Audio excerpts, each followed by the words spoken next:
Hello all YouTubers, I'm the Weather Dude. Before I get started with this video about the coastal storm that will be hitting the Northeast, I just wanted to say thank you for supporting my YouTube channel, and please consider watching the whole video because you'll get really informed on the storm system, and it'll also help out my YouTube channel very much.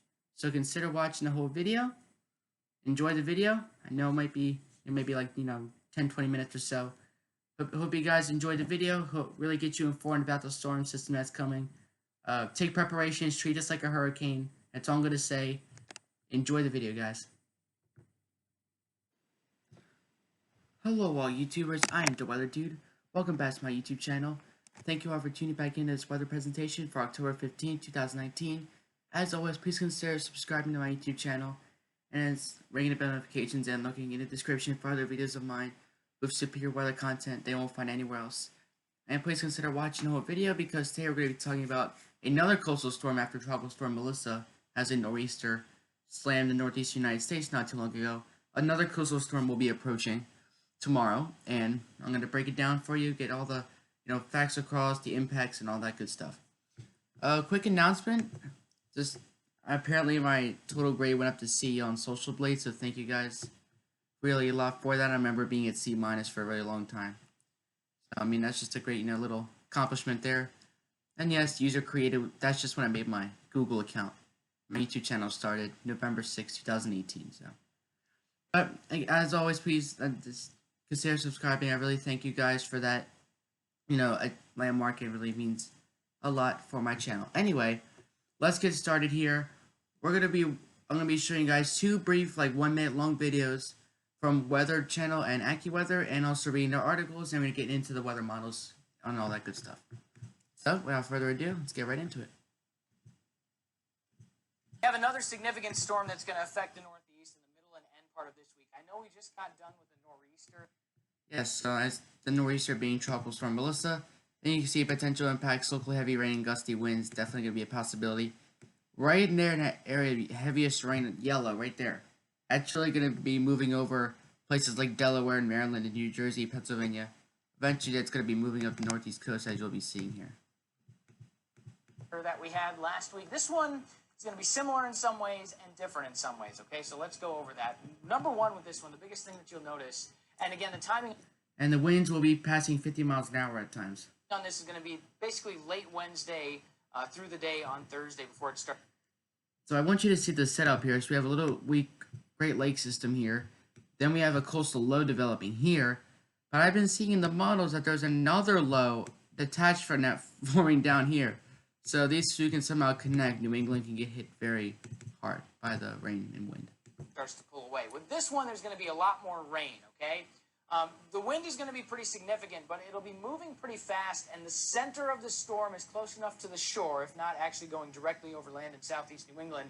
Now, we're not going to have this persistent onshore flow, so it's going to be less of a coastal flooding problem and more of just a straight-up a lot of rain with a lot of wind problem, all right? Obviously, it's going to be a little bit too warm for this to be snow. Could see some gusts up to 50 miles. And even in, Mount Washington, maybe the Green and White Mountains, maybe other Adirondacks, we could possibly see some snow. GFS model's saying about maybe 3 to 6 inches up in Mount Washington. I mean, it's certainly a possibility. Per hour, so that'll be enough to... I think cause at least some sporadic power outages, especially with the ground just getting nice and loose with all that rain. So here's how much rain.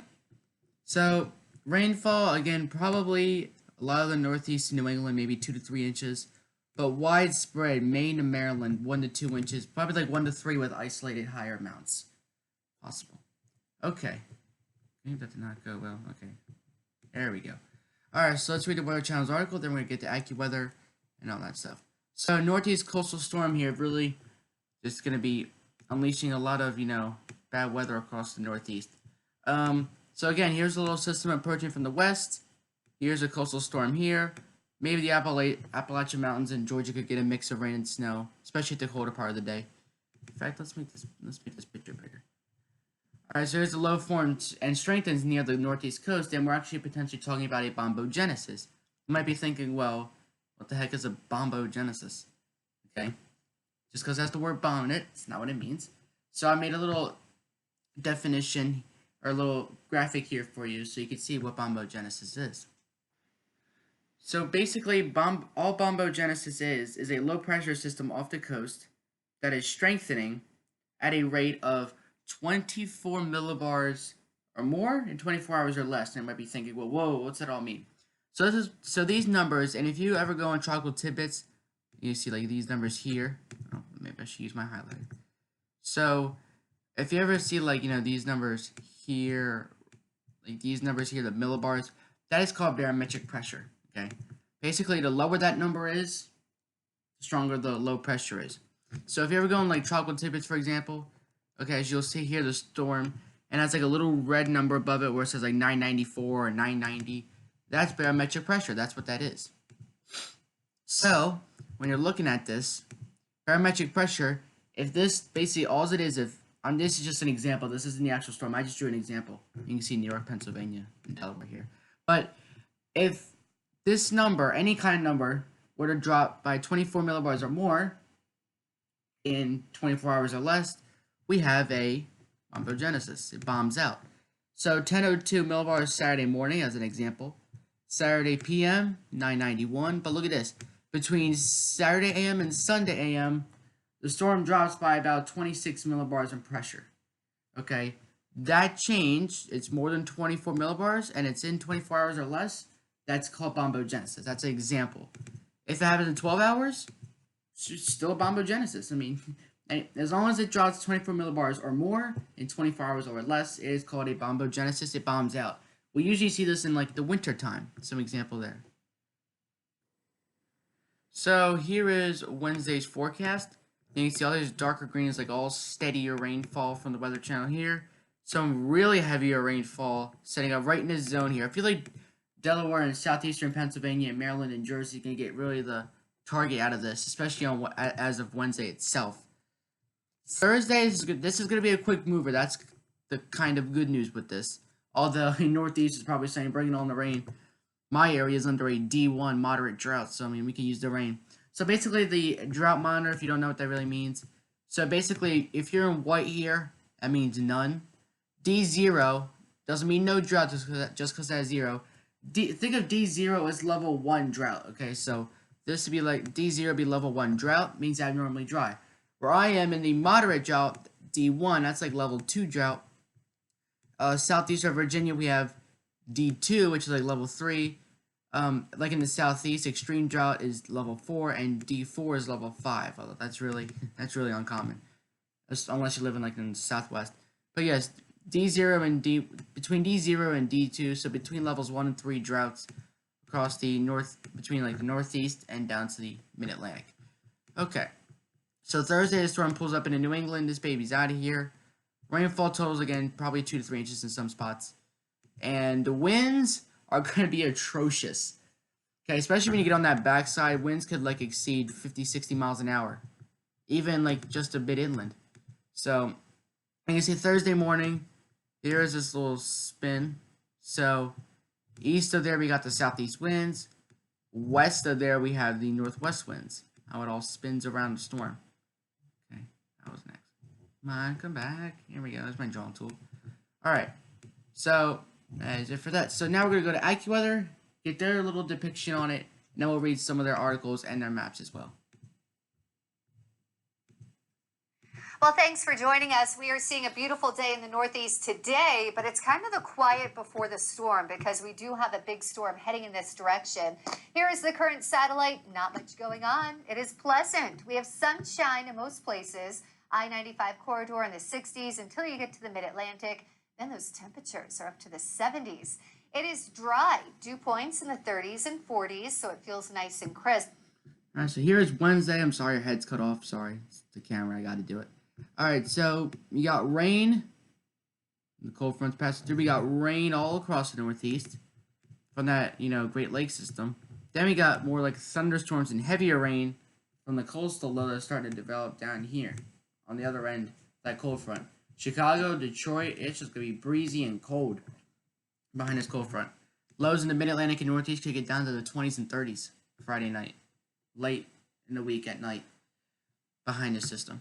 But Wednesday will be a game changer. We have a low pressure system with a cold front sweeping through, and it is strong Ahead of this front, we expect to see heavy rain, a couple of inches in spots, and also some thunderstorms. So I'm sure she's going to be talking about the low pressure, but this is not all happening because of a cold front.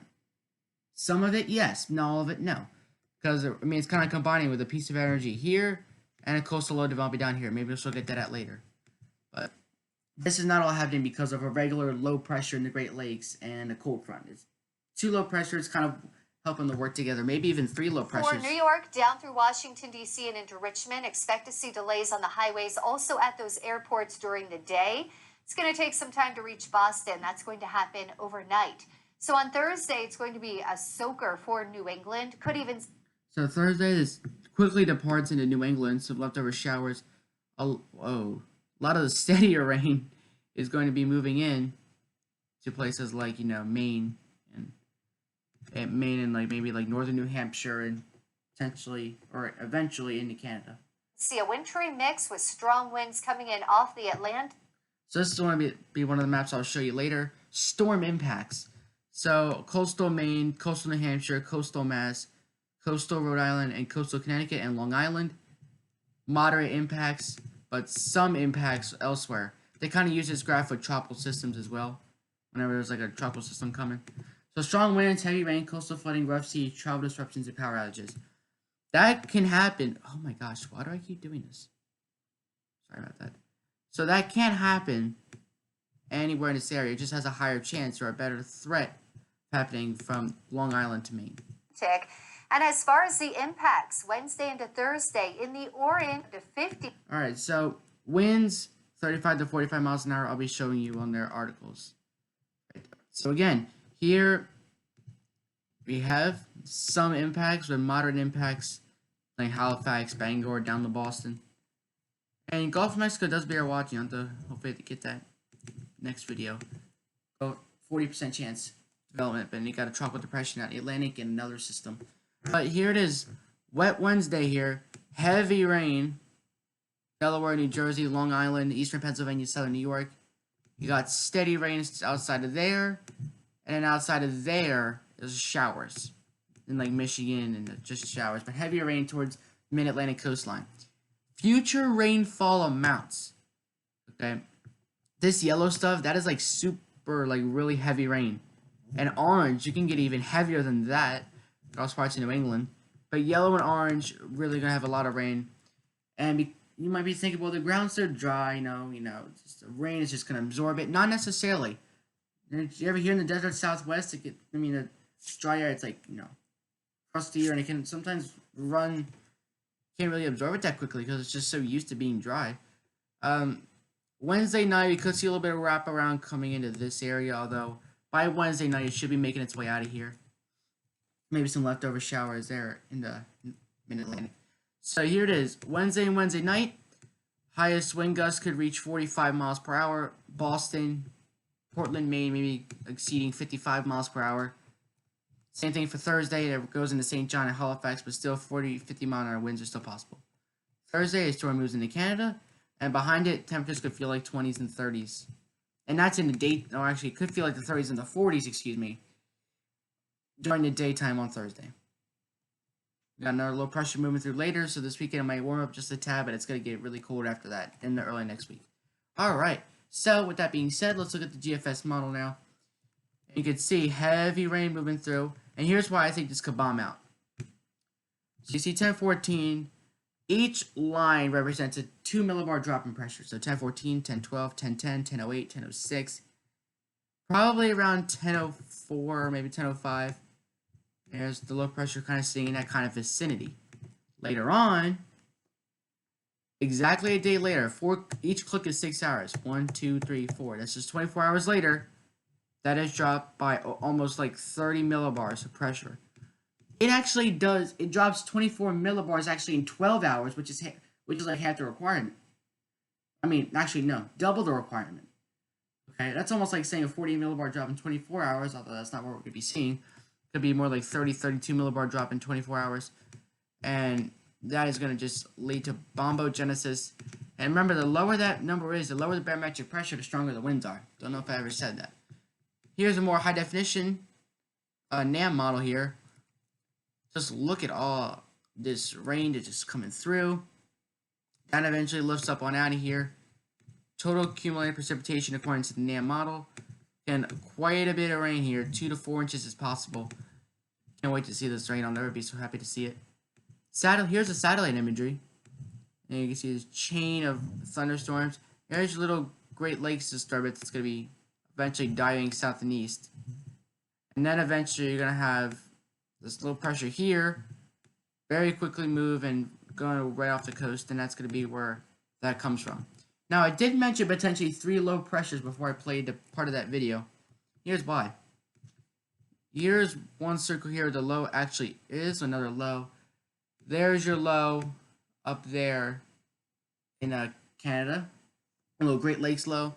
But you actually see a little low pressure here. Another little circle.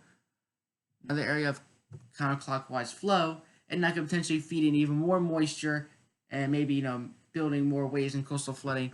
But this is where it really gets interesting. It's like this chain of low pressures. So this one really starts to fade away, maybe down to like 1,000 millibars, which is still actually decently strong. The main system gets to 982, and this one becomes even more compacted.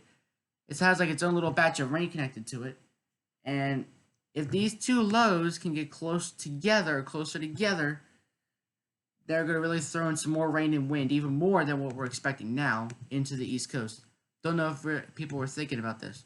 So here's, again, that Great Lakes system is pretty much gone. So here we got one little area rotation here, another area rotation here. They get really close together, so it almost kind of forms like a pattern here, almost like a little hurricane, almost. And then once those 2 separate, even though the pressures are continuing to drop, you don't see the rain anymore because that other low that I was talking about has moved on out of here. So once those 2 lows separate, and when they were together, dual forces, and once they separate, it's like there's really no more rain left except some greens and some snow up there in the Green and White Mountains. So that's why we could be seeing a few inches of rain possibly. So we're going to be looking at the coast now, and we're going to be focusing in on Cape May. You're really hit by the storm. I want to analyze the high tide times, which next one is 10:26 at Cape May. Okay, so if I go to 10 or 11 o'clock tonight, you start to see that we're having wind gusts of 18 knots, which is about 23 miles an hour coming out the south and east direction. So, combination of high tide, which is about 5 feet, which is moderate, pretty usual for that region. You combine that with wind gusts of over 23 miles an hour out of the southeast, a little bit of coastal flooding is going to be possible. But then, Wednesday at 10:40 high tide, that is going to be the one where you see a lot of coastal flooding. Now we're going to be having wind gusts of over 30 miles an hour pushing out of the southeast, and the tide itself is 0.6 feet higher than the one at 10:40 tonight. But watch what happens just a couple hours after high tide. The winds increase. Okay, by 5 p.m. at low tide, so luckily the highest amount of wind of over 52 miles an hour will be coming at low tide, so not too much coastal flooding. But if the winds build as we start heading to low tide, the tide may never go down. That's the thing. Wind gusts of over 50 miles an hour at low tide, supposedly low tide, and that would be 4:55 Wednesday. But guess what? An hour or 2 after that, guess what happens? The winds all of a sudden, they don't weaken, they just shift. They make a sudden shift out of the northwest. And that's good for Cape May Wildwood, but guess what? There are people that live on the Delaware Bay side here of New Jersey, and there's even some little rivers and creeks and inlets that flow in here. So now you got winds of almost 50 miles an hour pushing that water into this part of New Jersey. So it's like no matter what, someone's always getting hit, and that is the case. Here we're looking at the European model. Total rainfall, what is the European model saying? About 1.5 to 2 inches of rain. It's a little band here. If we see if I can zoom out. Yeah, so up in there, New England, we could even see 3-4 inches.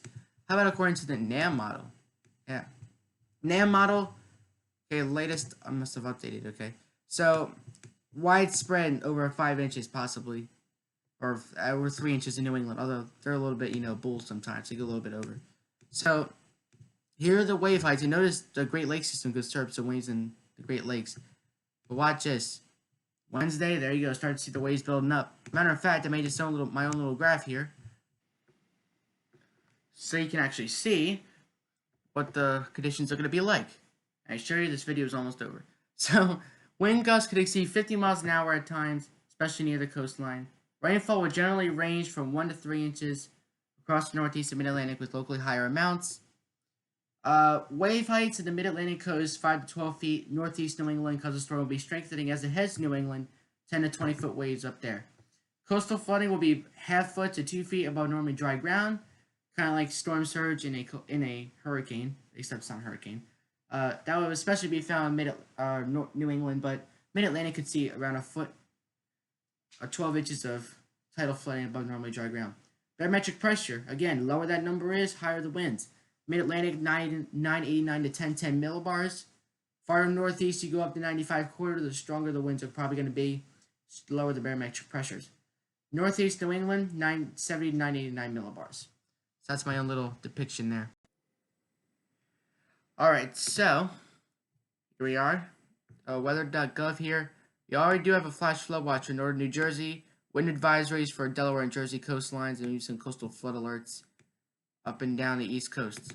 So, already got some alerts being issued ahead of time. It's pretty bad news.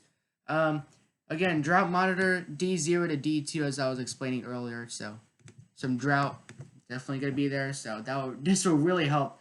This will probably put out the drought, if not coming very close to putting out the drought. And wow, it's actually getting dark. Whoops. So that is it for today's video. Hope you guys enjoyed.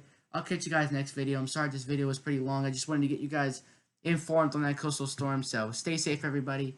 I am the Weather Dude, signing off. Till next time.